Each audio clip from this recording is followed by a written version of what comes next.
Fala, meus queridos alunos do curso superior de licenciatura em Ciências Biológicas e também do curso superior de licenciatura em Química. Essa é mais uma aula que nós temos via acesso remoto.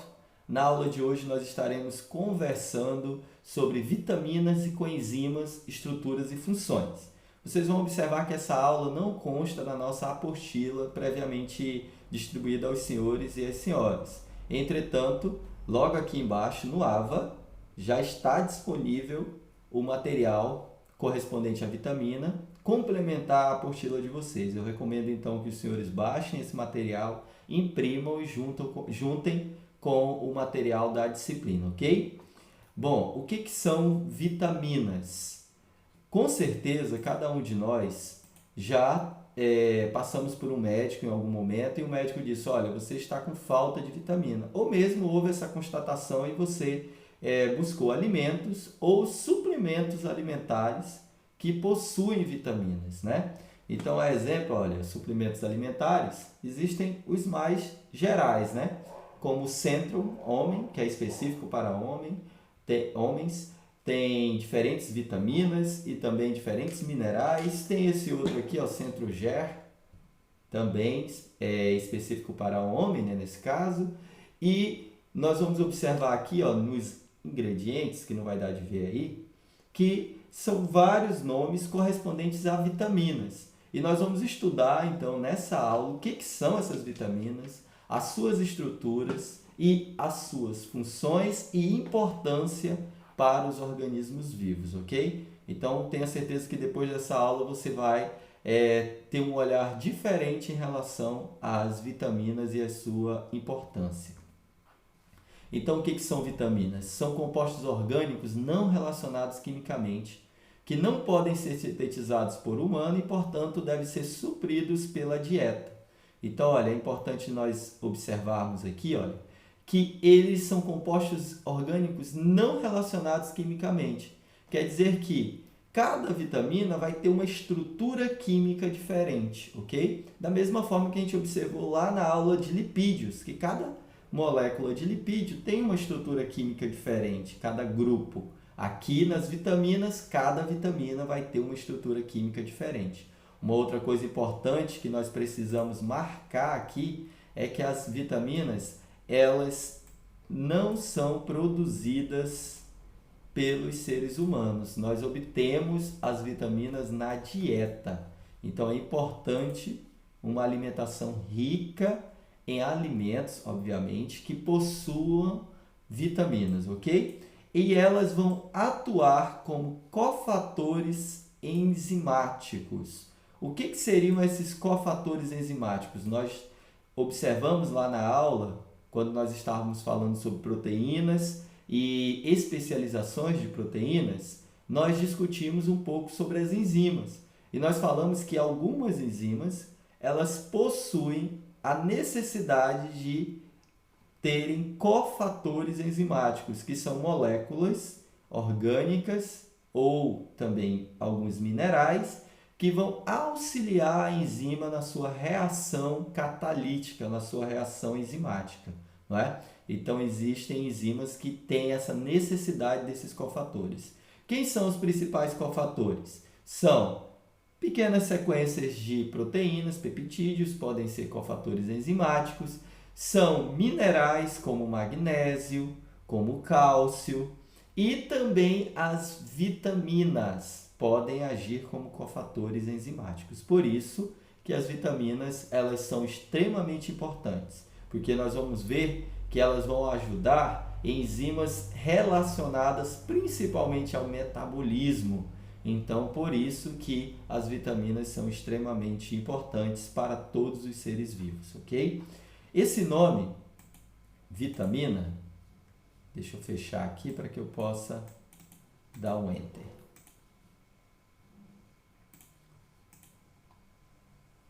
Esse nome, vitamina, ele foi criado lá no princípio do século XX por um bioquímico polonês chamado Casimir Fuch. Ele observou que alguns nutrientes eram ricos nessa molécula aqui, olha, NH3, que é a molécula de amônia, né? Que vai estar na forma de amina lá nessas moléculas. Então, ele observou que existia algumas moléculas que eram extremamente importantes para as reações bioquímicas e elas eram ricas em NH3, em moléculas de amônia. E aí ele chamou essas moléculas, né, de amina da vida. E aí, do inglês, né, fica então vitamina. Então, a amina da vida. Quer dizer, daí que veio o nome, né? Então, o que nós observamos é que a maioria das vitaminas, elas são ricas nesta molécula aqui. Se há algo de semelhança entre as vitaminas, é que elas são ricas em NH3, ok? Olha só a tiamina, olha a riboflavina, não é? O transretinóico aqui, certo? Já no caso do transretinóico, olha, nós podemos observar que ele já é diferente, ele não possui o NH3. Mas aquilo que o Casimir Funk podia observar na época dele, ele observou, né, aquelas vitaminas que ele conseguiu estudar, ele observou que era rica em NH, ok? Certo? Existem dois tipos de vitaminas, elas são classificadas de acordo com as suas características físicas, né? De serem hidrossolúveis ou lipossolúveis, ok? As vitaminas hidrossolúveis, obviamente, são as vitaminas que podem ser diluídas, interagem com a água, né? Então elas conseguem ser diluídas em ambiente aquoso. As lipossolúveis são aquelas que não interagem com a água, vão interagir com lipídios, ok? Hidrossolúveis quem são? As vitamina C, que nós dizemos que ela é não do complexo B, quer dizer, a que está fora do complexo B, vitamina C, que o nome científico é ácido ascórbico, e aquelas do complexo B. E aí existem várias vitaminas do complexo B, aquelas relacionadas ao metabolismo energético, as hematopoéticas, que são vitaminas que vão ajudar a produção das células que compõem o tecido hematopoético, que é o tecido sanguíneo, ok? E outras aqui que vão participar de diferentes mecanismos bioquímicos dentro das nossas células, certo?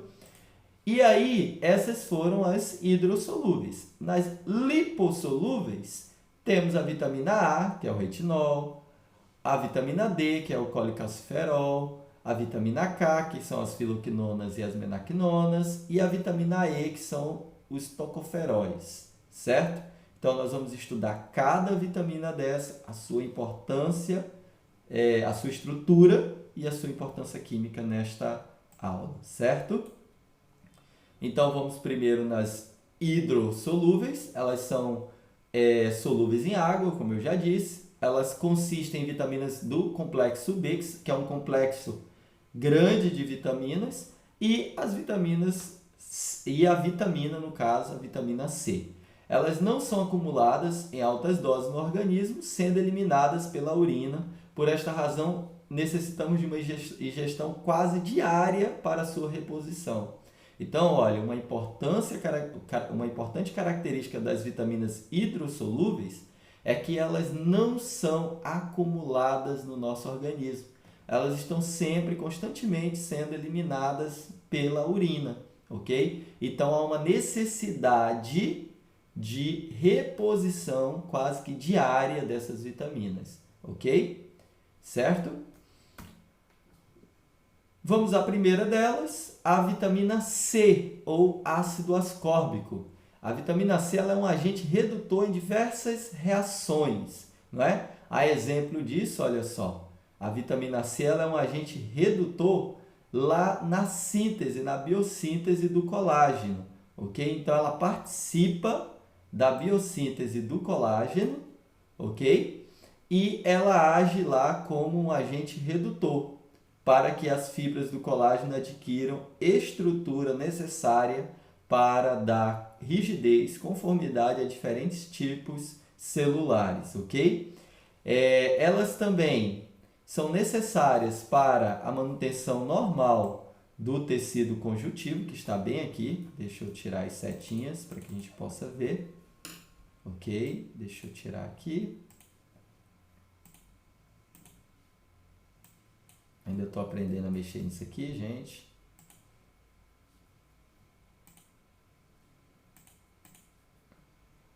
Certo. Eita, que a setinha agora ficou, hein?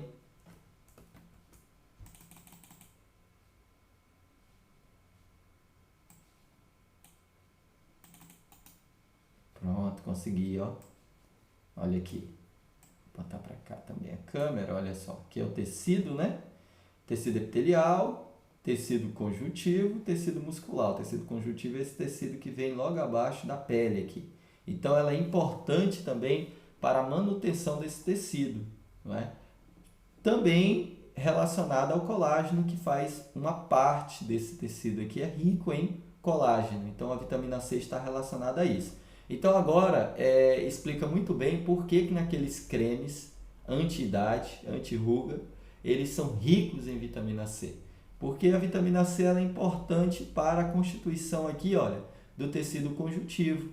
Vai garantir, então, uma melhor rigidez para as células, né, que compõem esse tecido e, consequentemente, vai reduzir, claro, as marcas de expressão facial, ok? Além disso, a vitamina C ela é importante, olha, porque ela facilita a absorção do ferro na dieta, ok? Então, lá no intestino, ela vai ajudar na absorção do ferro. A vitamina C, nome científico ácido ascórbico, tem essa estrutura aqui, olha. Uma molécula até muito parecida com uma molécula de carboidrato, ok? Olha só, temos aqui uma estrutura muito semelhante, olha, com 1, 2, 3, 4, 5, 6 carbonos, não é? Formando uma estrutura aqui, um anel, certo? Piranosídico, não é? E que parece muito com os carboidratos, mas não tem nada a ver, é uma vitamina, tá certo? Recomenda-se a ingestão diária de 75 miligramas dia de vitamina C, ok? A ausência da vitamina C ela vai causar doenças como o escorbuto. Quem já assistiu lá aquele filme Piratas do Caribe, lembra aqui do Capitão Barbarossa, né? É isso, se eu não me engano o nome dele. E aí nós observamos que os dentes dele são bastante amarelados, não é? Nesse filme também tem um cidadão lá que perde o dente numa mãozada, uma porrada que ele leva, ele perde o dente. E isso aqui é a clínica do escorbuto, não é? Que são gengivas doloridas, esponjosas, dentes frouxos, fragilidade nos vasos sanguíneos, edema nas articulações e uma anemia severa. Os marinheiros, eles tinham essa doença chamada doença do escorbuto, porque eles adentravam os mares e passavam ali por muito tempo, né? Às vezes até meses de viagem. E aí eles não tinham acesso a alimentos que possuíam vitamina C e aí eles apresentavam o escorbuto, né? Que é essa doença que eu estou apresentando para vocês. Uma forma que eles tiveram de prevenir essa doença é levar durante as suas viagens frutas cítricas, principalmente o limão, que ele tem um tempo de permanência, né, de não apodrecimento muito grande a temperatura ambiente, então eles levavam limão, levavam outras frutas cítricas e se alimentavam dessas frutas durante a viagem para prevenir essa doença chamada escorbuto, ok? Então é uma doença causada pela ausência da vitamina C, ok? Então aqui do lado nós vamos ver, olha só, os alimentos ricos em vitamina C. Nós temos a acerola, olha só, 100 gramas de acerola, eu acho que dá mais ou menos umas 9 ou 10 acerolas. Nós temos 1,046, né? 1046 miligramas de vitamina C. Quer dizer que é mais que suficiente do que a quantidade que nós precisamos por dia, certo? E aí existem outras frutas que são importantes, são ricas em vitamina C também, tá certo? A acerola aqui, ela é a principal dessas frutas, não é? Que é rica em vitamina C. Tá certo? Então vamos à próxima vitamina, a vitamina do complexo B, a primeira que nós vamos estudar. Vocês vão ver que elas recebem uma nomenclatura B1, B2, não é? Mas aqui do lado sempre terá o nome científico delas, ok? Então a primeira vitamina do complexo B é a vitamina B1 ou tiamina.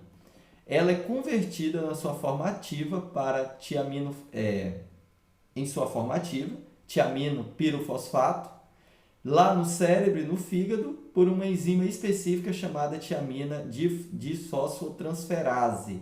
Então, olha, nós temos aqui a molécula da tiamina, que é a molécula que nós alimentamos quando nós ingerimos aí alimentos ricos em vitaminas B. E quando ela chega lá no fígado ou no cérebro, ela é transformada em tiamina pirofosfato por essa enzima aqui. Nós temos aqui a reação química, certo? Aqui, a TTP é necessária como cofator para as reações catalisadas pela piruvato descarboxilase e pela piruvato alfa-cetoglutarato desidrogenase. Gente, parece grego, mas o que eu vou explicar para vocês em relação às vitaminas do complexo B?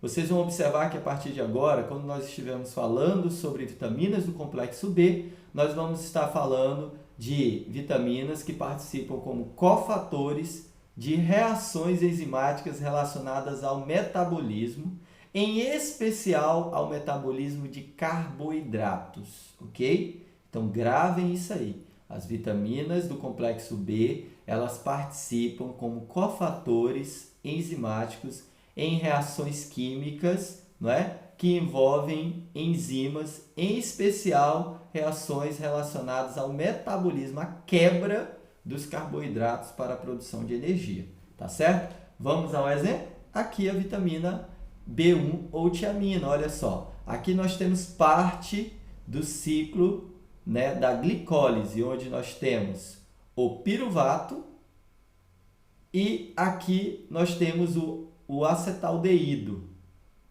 Então, olha só, para que o piruvato se transforme em acetaldeído, existe uma enzima chamada piruvato descarboxilase.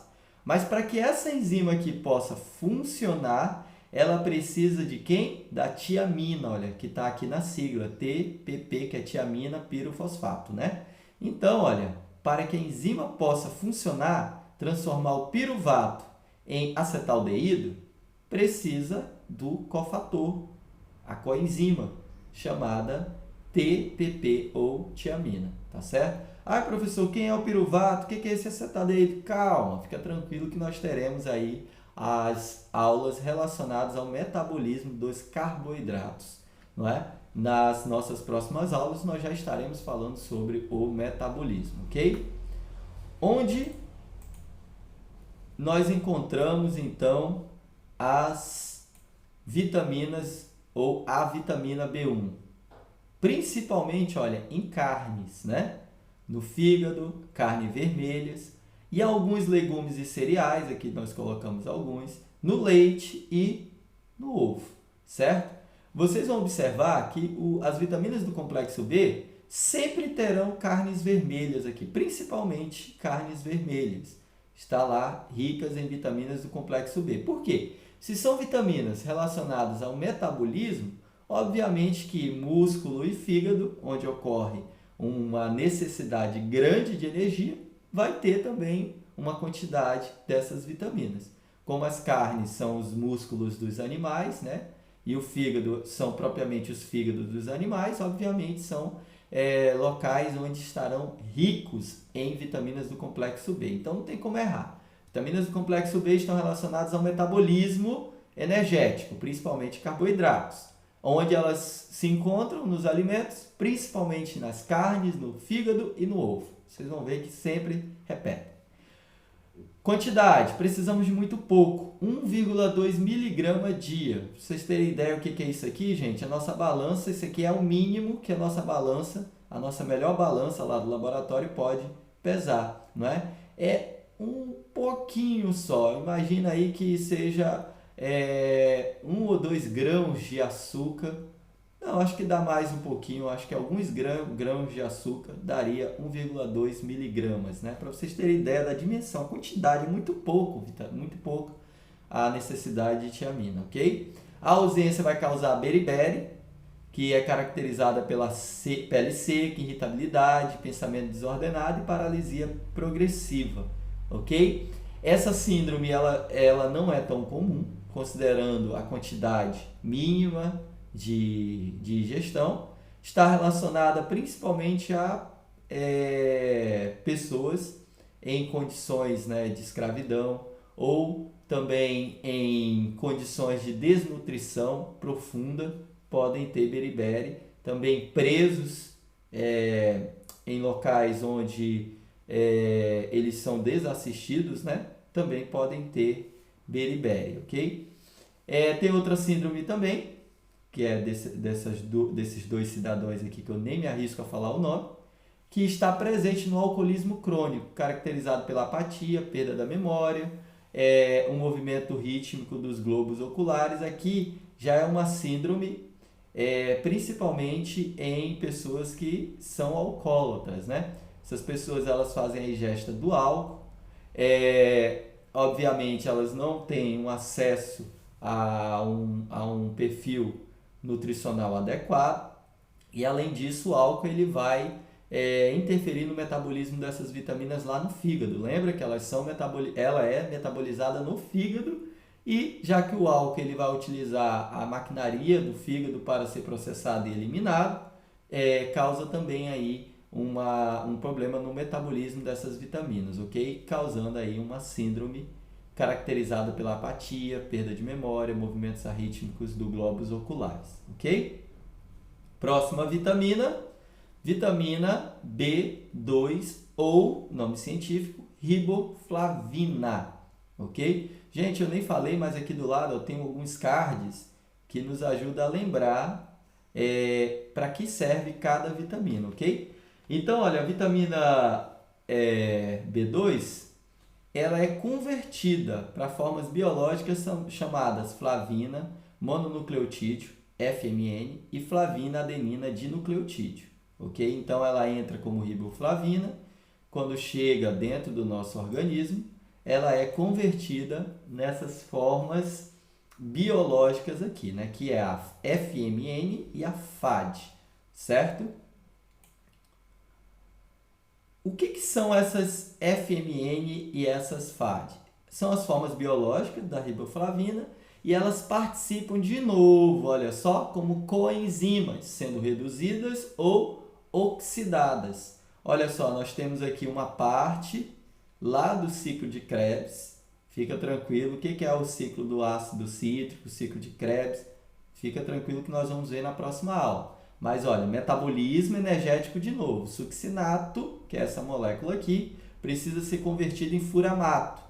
E aí existe uma enzima chamada succinato desidrogenase. Só que ela só faz essa conversão se ela tiver a coenzima chamada FAD, que é a nossa riboflavina. Então, olha só, de novo, nós temos aqui a vitamina participando como coenzima em um ciclo de produção de energia, ok? De novo, vitamina do complexo B está relacionada à produção de energia. Ausência. Sintomas. Deficiência inclui dermatite, queloise, fissuras no canto da boca, glossite. Glossite, olha só, quando a pessoa ela apresenta língua lisa e púrpura, ela perde as papilas gustativas aqui, olha. Isso aqui é característica da glossite, olha, você vê que a língua ela está totalmente lisa, você não consegue ver as papilas gustativas aqui na língua dessa pessoa. A boca aqui também, olha só, com a dermatite, não é?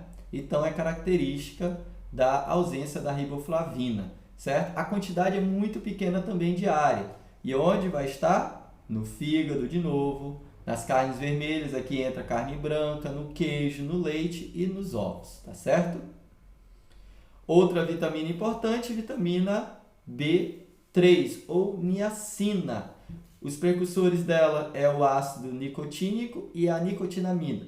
Quando elas entram no organismo, elas são convertidas para as formas biológicas, que é a nicotinamina adenina dinucleotídeo, NAD, e a nicotinamina adenina dinucleotídeo fosfato, chamada NADP, ok? Nós temos aqui a NAD na sua forma oxidada e a NADH na sua forma reduzida.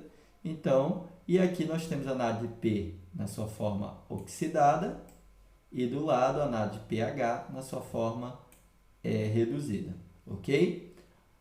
Onde elas participam? De novo, metabolismo energético, né? Participam sendo reduzidas ou oxidadas. Olha só, o piruvato, ele precisa ser transformado em lactato, né? Ou ácido lático, lá na respiração anaeróbica, que nós vamos estudar também. Para isso, existe uma enzima chamada lactato desidrogenase. Só que ela só transforma piruvato em lactato se ela tiver uma coenzima chamada NADH, que é a nossa niacina, a nossa vitamina B3, ok? A sua forma ativa. Olha aqui também, ó, isocitrato, transformando em alfa-cetoglutarato lá no ciclo de Krebs. Olha só a enzima isocitrato desidrogenase, ela só transforma isocitrato em alfa-cetoglutarato se tiver a NADP aqui sendo reduzida, ok? Certo, pessoal? Então, novamente, a importância das vitaminas do complexo B nos processos de produção de energia. Recomenda 16 miligramas por dia, muito pouco também. Carne vermelha, fígado, germe de trigo, ovos de galinha, são alimentos ricos em vitamina B3, ok? A ausência pode causar pelagra, né? Que é uma doença que envolve a pele, o trato gastrointestinal e o sistema nervoso central. Os sintomas eles vão evoluindo, né? A partir de 3Ds, que é a dermatite, olha só, descamação, uma reação alérgica e também pode ter também um agente infeccioso que vai causar dermatite, diarreia, demência e, se não tratada, pode levar à morte, ok? Então, olha só a importância da vitamina B3, ok?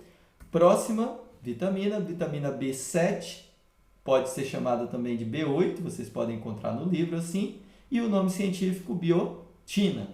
A biotina ela é o cofator necessário de enzimas que estão envolvidas na carboxilação. Por exemplo, aqui a acetil-CoA carboxilase e a piruvato carboxilase.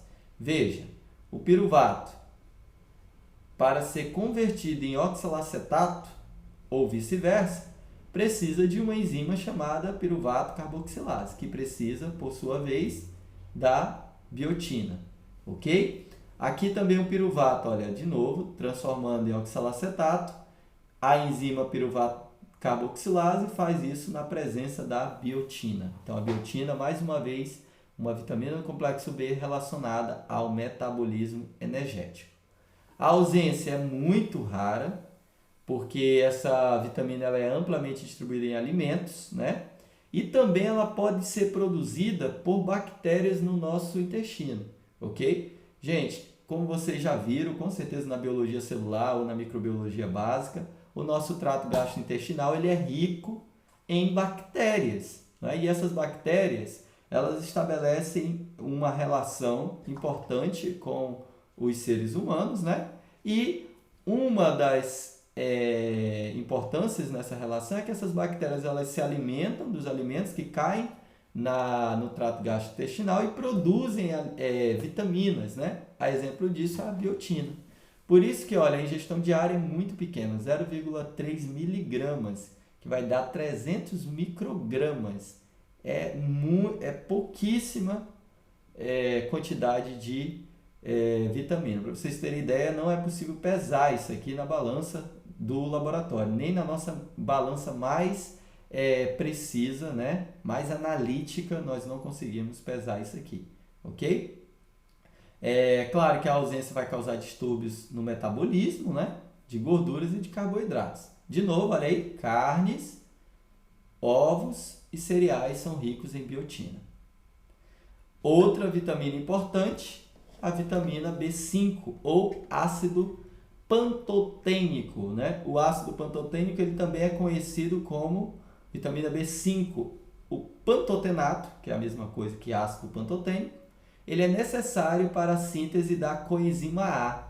Portanto, é necessário para o metabolismo dos carboidratos via ciclo do ácido tricítrico e todas as gorduras e proteínas. Veja, gente, nós vamos estudar na nossa aula de metabolismo sobre quem é a chamada coenzima A, ok? E a estrutura chamada coenzima A, como ela é importante para diferentes metabolismos, né? Sobretudo, qual a importância da coenzima A lá no ciclo de Krebs, ok? Então, olha só, aqui o ácido pantotênico ele é importante para a construção de uma molécula que vai participar diretamente do ciclo de Krebs, que é um ciclo importantíssimo no metabolismo dos carboidratos, ok?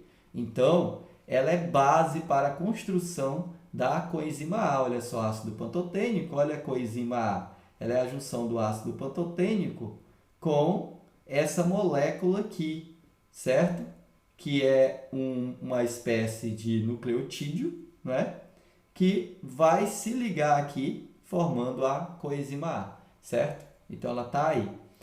Recomenda-se 10 microgramas por dia. Pessoal, 10 microgramas é 0,01 miligramas. Não dá de pesar isso no nosso laboratório, para vocês terem ideia o que é 10 microgramas. É pouquíssima quantidade de vitamina, tá? E ela, mesmo assim, é muito importante. Carnes vermelhas, batata, germe de trigo, abacate, ovos de galinha, fígado, de novo, são ricos em vitamina B5 ou ácido pantotênico, ok? Outra vitamina importante é o ácido fólico ou vitamina B9. Ela é obtida principalmente de leveduras, vegetais e também fígado animal, né? O ácido fólico ele é reduzido dentro das células, principalmente no fígado, e estocado na forma de tetrahidrofolato. Essa forma do ácido fólico é produzida a partir de uma enzima chamada dihidrofolato redutase. E aqui nós temos aqui a reação na produção do tetrahidrofolato. Nós temos o ácido fólico sendo transformado em tetrahidrofolato pela enzima dihidrofolato redutase, ok?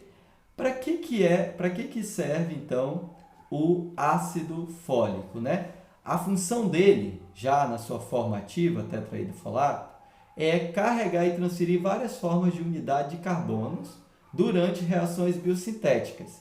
Essas reações de transferência de carbono são necessárias para a síntese de aminoácidos, olha, serina, metionina, glicina, colina e também na produção de nucleotídeos, dos nucleotídeos de purinas. Então, veja que o ácido fólico ele é importante na biossíntese de aminoácidos e também de nucleotídeos. Por isso que aqui no card, olha só, tem uma moça grávida, não é?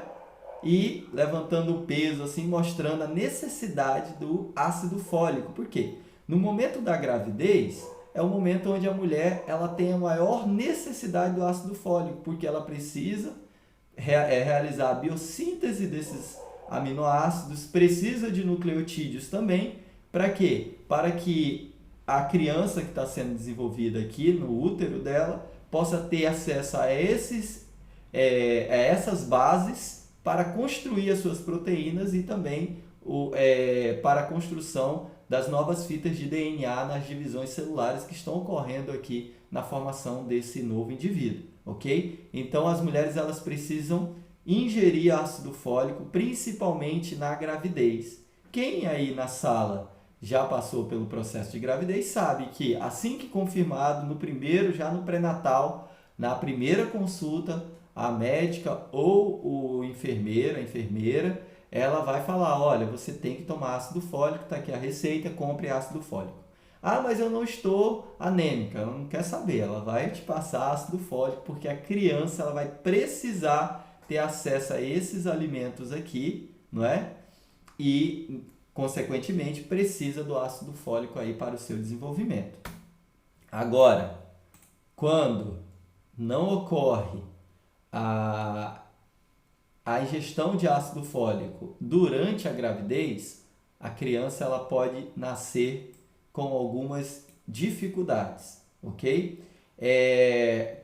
Veja só, mulheres grávidas que não fizeram o pré-natal corretamente, não tomaram ácido fólico ou não se alimentaram de alimentos ricos em ácido fólico, podem ter crianças que apresentam espinha bífida. O que é espinha bífida? Olha só aqui o desenho de uma criança. É uma protusão do canal medular da criança. Olha só, aqui seria a costa da criança, aqui a medula da criança, certo? Que passa dentro da coluna, né? Cervical, torácica e lombar. E aqui, ó, na região da lombar, nessa criança, ocorre uma protusão. O nervo ele sai, olha só, para fora da medula, certo? E apresenta aqui como se fosse um tumor. Isso aqui causa uma dor terrível, vai causar um problema no desenvolvimento motor dessa criança, ok? Então, é um tipo de doença que pode ser facilmente prevenível, né? Com a ingestão diária de ácido fólico, pouquíssimo ácido fólico, 400 microgramas, 0,1 miligramas por dia, muito pouco. É um medicamento extremamente barato, porque ele é subsidiado, então é muito barato, R$5 você compra o ácido fólico e toma durante a gravidez, ok? Eu estou falando R$5, mas pode ser um pouquinho mais, né? Um outro risco também é a anemia megaloblástica, principalmente em pacientes alcoólatras, né? Eles podem ter essas anemias, chamada anemia megaloblástica, onde você vai ter células grandes na corrente sanguínea, olha só.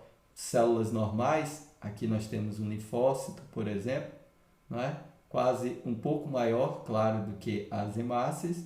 E olha só aqui o tamanho dessas células em relação aos hemácias, células enormes. São células precursoras que estão caindo na corrente sanguínea porque o paciente está numa anemia grave, ok? Então isso é causado também pela ausência do ácido fólico.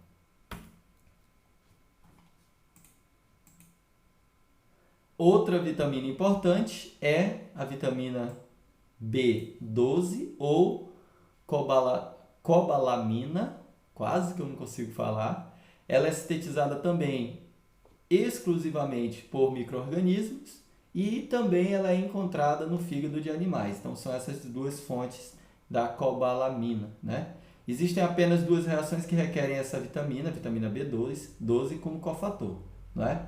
Uma delas ocorre durante o catabolismo dos ácidos graxos, a metilmalonil-CoA mutase, ela necessita dessa vitamina, e a outra envolve a conversão da homocisteína em metionina. Lá na síntese do aminoácido metionina, é necessário também a vitamina B12 como cofator. A exemplo, olha aqui, a homocisteína precisa ser transformada em metionina na biossíntese que ocorre da metionina. E aí precisa da vitamina B12 como cofator para essa reação, ok? Além disso, olha, nós temos aqui o tetrahidrofolato, o ácido fólico participando. Veja que duas vitaminas, tanto a cobalamina quanto o ácido fólico participando da mesma reação, ok? Recomenda-se a ingestão diária de 2,4 microgramas, gente, é 0,0024 miligramas, é nada, a gente não consegue pesar isso aí, é muito pouco a quantidade que a gente precisa diária, não é? É muito raro ver alguém com ausência dessa vitamina, ok? A ausência ela pode causar anemia perniciosa, degeneração da medula espinhal também, lá no caso das crianças, né? As crianças que estão sendo formadas. Olha aqui um exemplo de uma boca de um adolescente, né? Com não tratado, né? Então apresentando a característica também da anemia perniciosa, língua regional, olha, perda da papila gustativa, nós temos infecções aqui. Depois de tomar a vitamina, olha como é que ficou, 100%, né?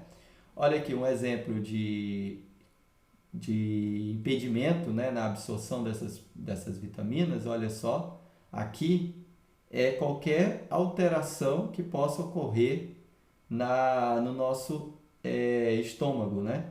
Então, qualquer alteração aqui pode fazer com que a vitamina não seja absorvida lá no estômago, né? E aí causar também esse tipo de anemia. Também se o paciente toma antibióticos sem uma recomendação médica, né, sem uma prescrição, ele estará destruindo a sua flora bacteriana saudável, né, a sua flora bacteriana importante, que produz vitaminas, não é? E aí ele vai ficar também, ele pode ter um quadro de anemia causado pelo uso não recomendado de antibiótico, né? O mau uso de um antibiótico, por exemplo, vai matar as bactérias lá do trato gastrointestinal, vai matar as bactérias boas e pode causar também, então, a ausência da produção de vitaminas, a exemplo aí da cobalamina, né? Outra vitamina do complexo B está acabando, é a piridoxina. Ela apresenta 3 compostos, né? Então, a piridoxina, nós podemos obtê-la a partir de 3 compostos, a própria piridoxina, a piridoxal e a piridoxamina, né? Que tem aqui esse grupamento amina, a diferença, né? Elas são convertidas para a forma biológica piridoxal fosfato, que é essa molécula aqui. Onde está a piridoxina nas reações bioquímicas, né? Ela vai participar como cofator da glicogênio fosforilase, que é uma enzima lá da glicogenólise, da quebra do glicogênio. Fica tranquilo que nós vamos ver o que é isso nas próximas aulas, tá? Mas olha aqui, ela está aqui, ó, PLP, a enzima, ela é a aminotransferase, olha só, um exemplo aqui, a necessidade da piridoxina. Lembrando que aqui embaixo não é a glicogenólise que está ocorrendo não, tá? Aqui está falando o nome de uma enzima, a glicogênio fosforilase, que ela precisa da piridoxina. E aqui também tem outra reação que precisa da piridoxina, que é, olha só, a transformação do cetoglutarato em glutamato, que é um aminoácido, né?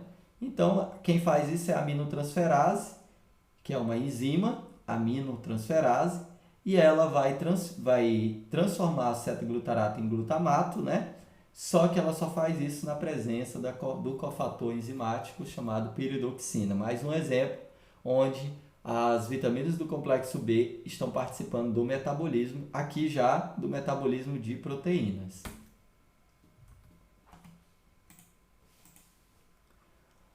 Recomenda-se a ingestão de 1,3 mg por dia dessa vitamina.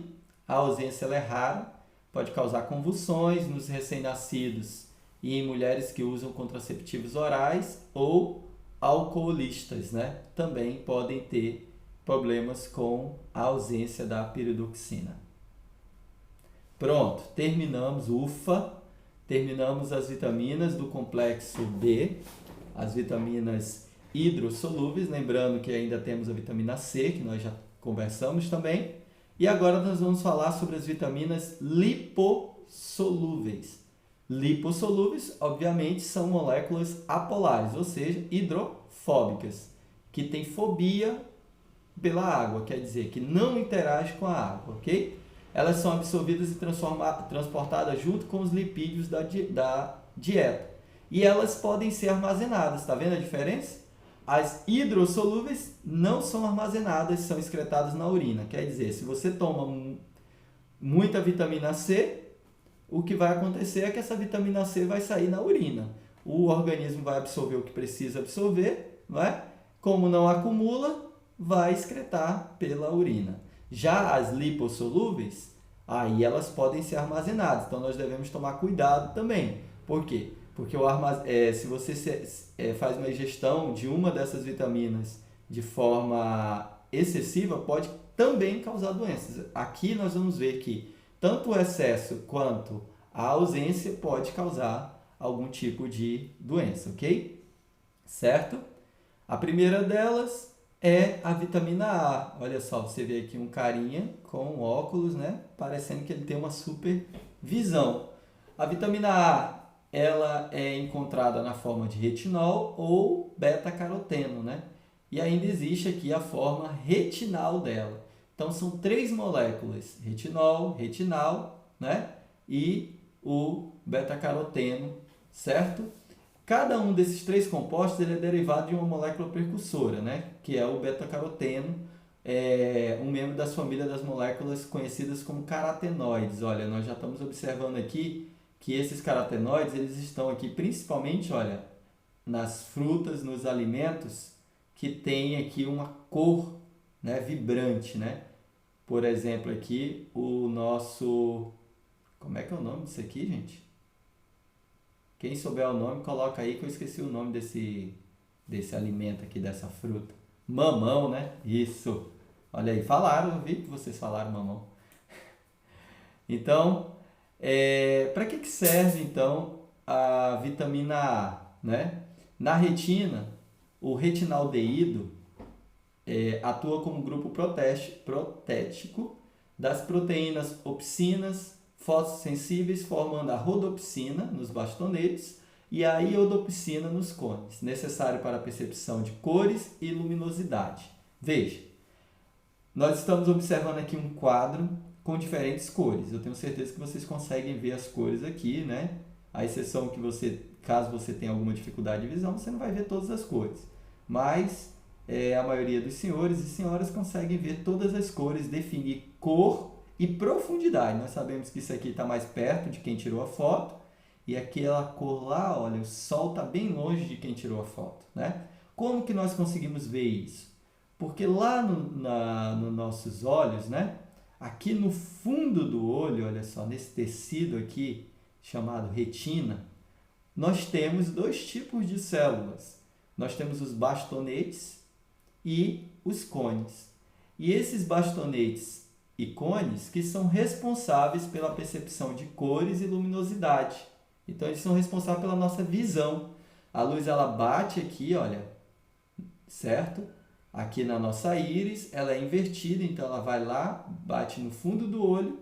Essas células, bastonetes e cones, captam essa luminosidade e é sensibilizado células nervosas que vão fazer o processamento da imagem. Então, essas células elas passam aqui a informação ao nervo óptico, que vai chegar ao sistema nervoso central e vai fazer a percepção, o processamento da imagem, a cor, tamanho, dimensão em geral e profundidade das imagens que nós estamos vendo, claro, ok? E aí nós vemos o quê? Nós vemos que o retinaldeído, que é a vitamina A, ela participa na formação de proteínas, olha, importantes para a visão, como a rodopsina e a iodopsina. Ela faz parte dessas proteínas. Essas proteínas precisam delas. Lembra da hemoglobina que precisa da molécula M?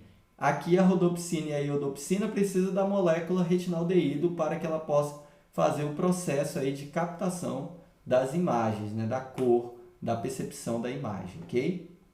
Então, caso o indivíduo não tenha contato com o retinaldeído, né, com a vitamina A, pode ter cegueira noturna, a xeroftalmia e problemas de pele, ok? Muito raro também, por quê? Porque a ingestão diária de vitamina A é muito pouca, olha, a gente precisa de pouquíssima vitamina A, 900 microgramas, 0,1 miligramas, é muito pouquíssima vitamina.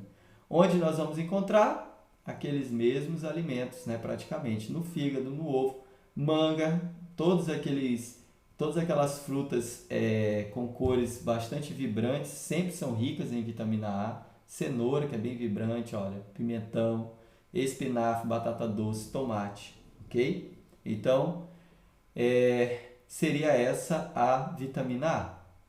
E aí, entramos na próxima vitamina, a vitamina D. Aí nós vemos aqui um cidadão, olha, tomando sol, ok? E os ossos dele aqui brilhando. O que quer dizer isso? A vitamina D, ela é um hormônio esteroide. Se vocês forem lá na aula de lipídios, vocês vão observar que nós falamos sobre a vitamina D, que o colesterol, que é a molécula base para os hormônios esteroides, né, dá origem a vários hormônios, como os hormônios sexuais masculinos e femininos, né, testosterona e a progesterona nas mulheres, testosterona no homem e progesterona nas mulheres, e também vitamina D em todos nós, né, tanto homem quanto mulheres. Então, é um hormônio derivado da molécula de colesterol. Suas formas biológicas é o colecalciferol, ele é derivado do 7-D-hidrocolesterol e ergocalciferol, ok? Que é derivado do ergosterol. Então, existem dois tipos de vitamina D.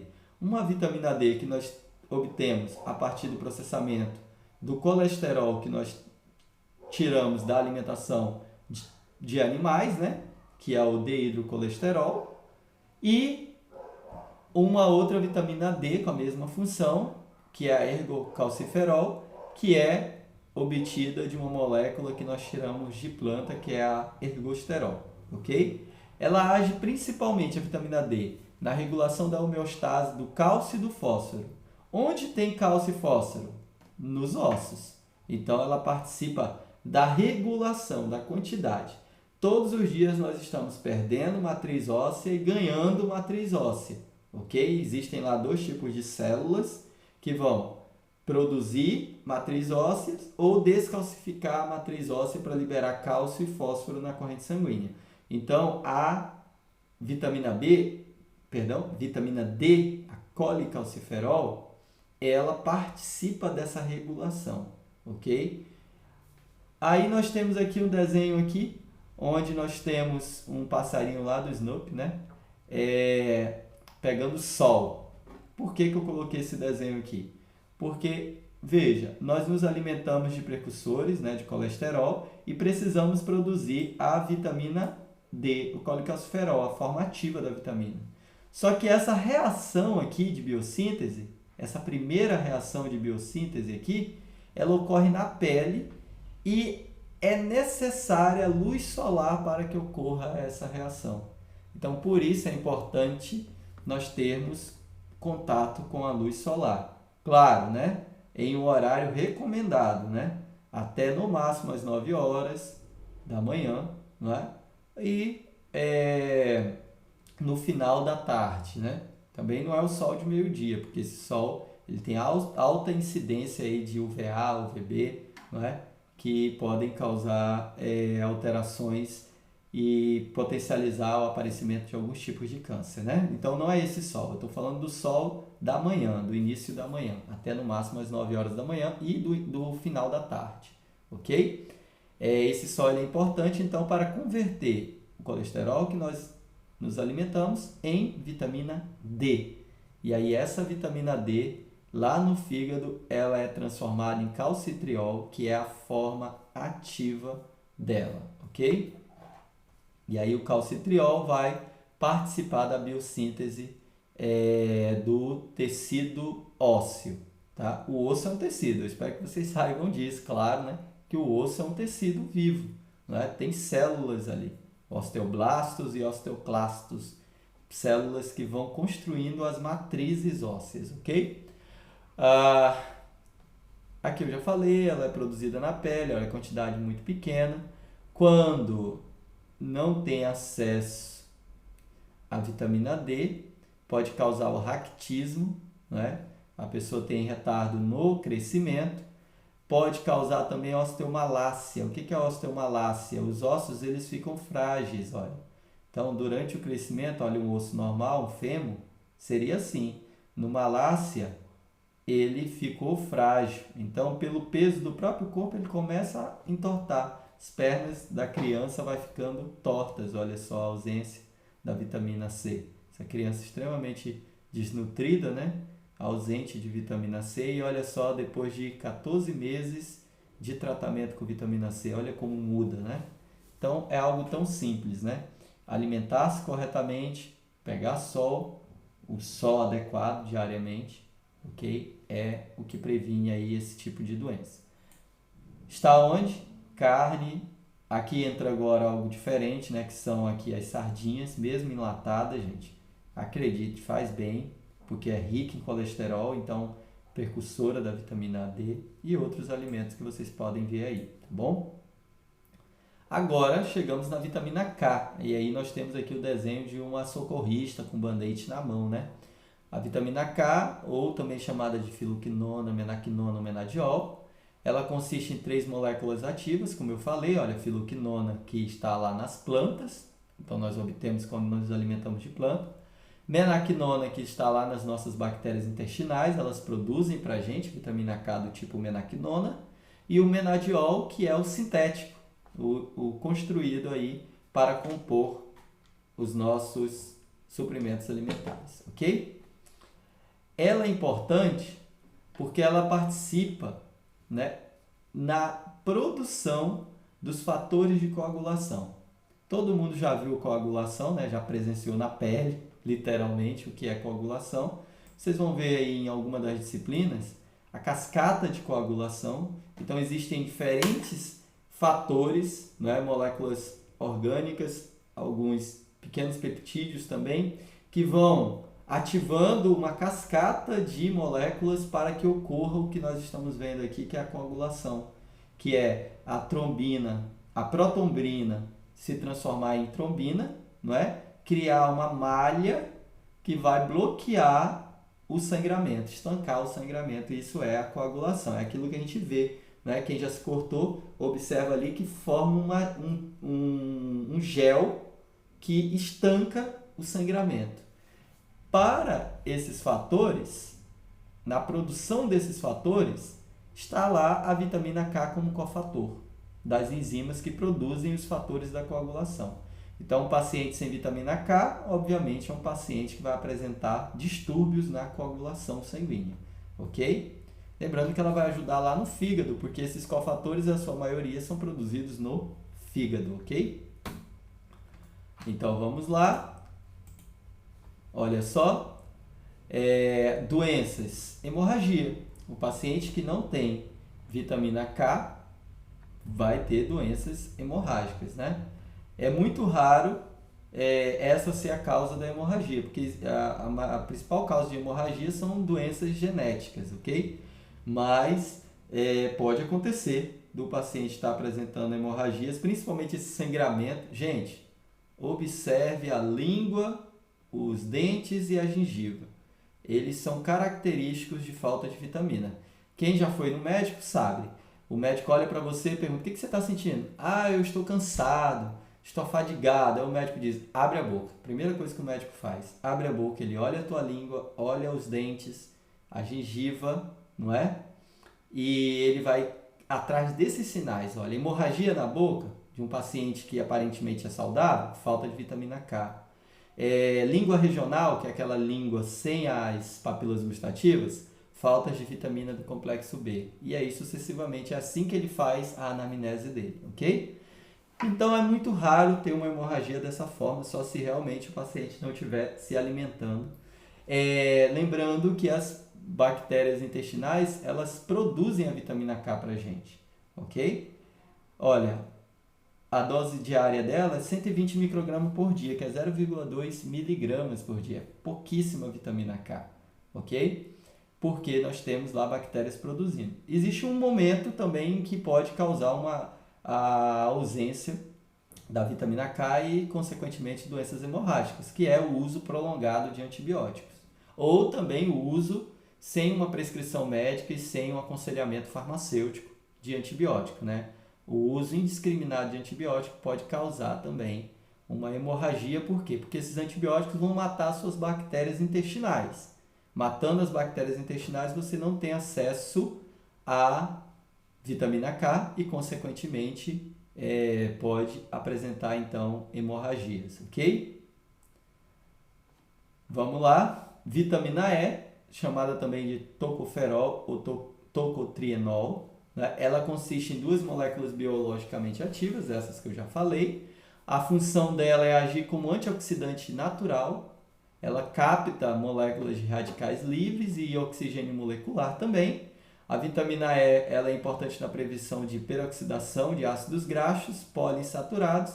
Vocês já repararam também que duas coisas tem no creme anti-idade, vitamina C e vitamina E, porque as duas têm participação lá no tecido conjuntivo e as duas são antioxidantes, quer dizer, elas sequestram radicais livres que são moléculas extremamente reativas que estão comprovadamente relacionadas ao envelhecimento precoce da pele e também envelhecimento precoce de todas as células, ok? A ausência da vitamina E, ela pode ter um efeito desconhecido praticamente, né? Há exemplo aqui, um desses efeitos poderia ser nos lactentes prematuros, a anemia hemolítica, lactentes prematuros, né? Crianças prematuras. Pode causar também disfunções neurológicas, olha só, danos aos glóbulos vermelhos também. Mas é praticamente desconhecido porque, novamente, olha, a dose diária é muito pequena. A pessoa realmente deve estar num quadro de desnutrição muito acirrado para ter ausência desse tipo de vitamina, ok? Lembrando, obviamente, que ela é presente, olha, como ela é lipossolúvel, ela vai estar em frutas oleaginosas, né? Então veja aqui no azeite de oliva, não é? Amendoim, nas nozes em gerais, ok? Então, na nossa castanhazinha da Amazônia, né, do Pará, é da Amazônia, certo? Vai ter essa vitamina E, tá certo? Então, pessoal, a aula ela ficou bastante extensa, mas é assim mesmo, nós temos aí 3 horas de aula toda semana, então nós temos que compensar essas horas, ok? Você pode assistir o vídeo dando pausa também, e aí você vai fazendo as suas considerações. Então aqui eu tenho um quadro com todas as vitaminas, quase todas as vitaminas, pelo menos as mais importantes, né, que nós estudamos. E aqui você tem um quadro resumo de as funções das vitaminas e a deficiência, o que causa a deficiência dessas vitaminas, tá bom? Aqui temos um estudo dirigido, onde apresenta 3 perguntas: qual a diferença entre as vitaminas hidrossolúveis e lipossolúveis, por que devemos ingerir diariamente vitaminas hidrossolúveis, crie sua própria tabela envolvendo tipo de vitamina, fonte, ação, deficiência e excesso. Lembrando que esses questionários que eu coloco aqui no AVA, pelo menos esse e o da aula anterior, eles não são avaliativos, mas eles são importantes. Se vocês fizeram a primeira prova, vocês viram lá como o questionário ele é importante para que você possa estudar. Então, na verdade, ele facilita aí o estudo dirigido dos senhores e das senhoras para a aplicação da prova, tá bom? Então, resolvam essas atividades, tá ok? Me enviem também, mesmo não sendo avaliativo, é um sinal que vocês estão fazendo a atividade, tá certo? Então, muito obrigado, eu agradeço a vocês que estão vendo esse vídeo. Nós nos vemos numa próxima aula. Não se esqueçam, tá? De vir aqui embaixo, olha só, e assinar a presença na aula, a lista de presença. Gente, quem não está assinando não tem como computar a presença, tá? Então, é a lista de presença. A primeira coisa que você tem que fazer, tá bom? E se você estiver vendo pelo canal também, não esquece aí de dar um joinha, tá? Compartilhar também com o pessoal da sala, tá certo? Valeu e até a nossa próxima aula. Até mais!